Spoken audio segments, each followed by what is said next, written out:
Nah, sisi yang ketiga itu adalah bagaimana kita melaksanakan konservasi energi kendaraan bermotor. Nah, kita punya program nasional namanya Smart Driving. Ya. Smart Driving ini sebenarnya modifikasi dari Eco Driving yang sudah dilaksanakan di Eropa. Ya. Tapi kita tambahkan beberapa modifikasi sehingga efisiensi yang kita dapat semakin tinggi. Nah, prinsipnya begini. Smart Driving ini dilakukan secara mandiri, perorangan. Jadi kita pun secara mandiri bisa melakukan penghematan bahan bakar, ya, konservasi energi ini dengan cara menghemat bahan bakar.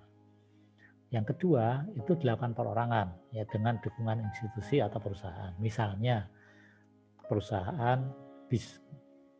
Ya, kalau bis itu punya 2000 bis, maka hematnya bisa luar biasa. Nah, pengalaman yang dilaksanakan oleh salah satu perusahaan bis itu, mereka punya 2000 bis, ya, dalam waktu 2 bulan mereka bisa menghemat 125 juta dari bahan bakar hanya melaksanakan smart driving ini. Ya. Nah, konservasi energi ini, ya, smart driving, menggunakan smart driving itu ditujukan untuk terutama untuk kendaraan bermotor roda 4 atau lebih, karena 70% BBM itu digunakan oleh kendaraan bermotor roda 4, sedangkan yang kendaraan roda 2 itu menggunakan bahan bakar 30%.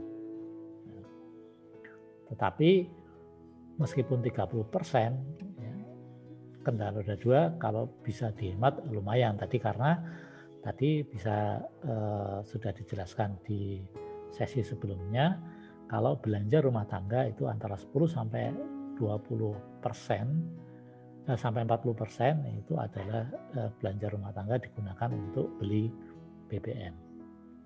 Ya. Nah, smart driving itu kita akan memetik keuntungan itu, ya. Yang pertama itu hemat energi, ramah lingkungan, ya, selamat dan nyaman. Jadi drivernya tidak stres. Kemudian beretika dan bermartabat. Ya, jadi orang yang melaksanakan ini itu akan dihargai.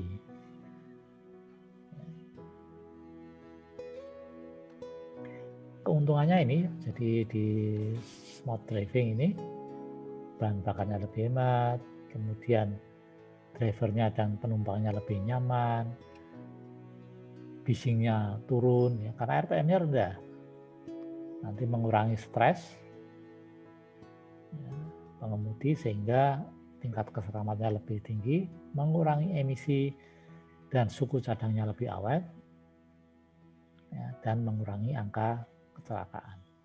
Ya, di Eropa ini berhasil mengurangi angka kecelakaan sebesar 30%, ya, dengan metode ini. Emisi berkurang 20%. Ya. Nah, nanti suku cadang itu akan lebih awet, ya, dari rem, kopling, ya, itu ban, ya, itu akan lebih awet kalau kita melaksanakan smart driving. Nah, aspek dalam pelaksanaan smart driving itu ada 3. Yang pertama itu perawatan. Ya, ini menghindarkan dari mogok, kemudian efisiensinya tetap tinggi, ya, dan nyaman karena tidak ada masalah di jalan. Kemudian ada persiapan dan pengendaraan. Ya, jadi kalau yang ini itu masih berhenti, ini juga masih berhenti, tapi yang ini sudah jalan. Ya, jadi ini 3 prinsip ini yang nanti akan dilaksanakan di dalam smart driving. Nah, kenapa smart driving itu penting? Karena kita mencoba menghargai driver. Driver itu mestinya sama dengan pilot. Nah, sebagai profesi yang sangat terhormat.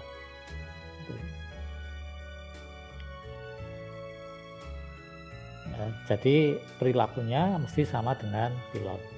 Jadi pilot itu sebelum dia terbang, dia akan berkeliling memeriksa kendaraannya,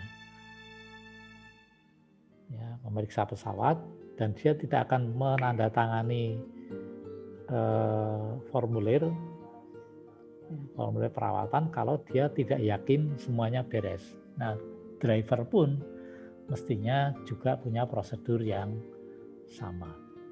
Ya, jadi itu tadi intinya kenapa perlu smart driving. Tujuannya salah satunya tadi selain menghemat bahan bakar, juga ada efek tadi meningkatkan keselamatan, ya, mengurangi angka kecelakaan, membuat nyaman penumpang maupun drivernya, dan juga ini menghargai drivernya. Ya.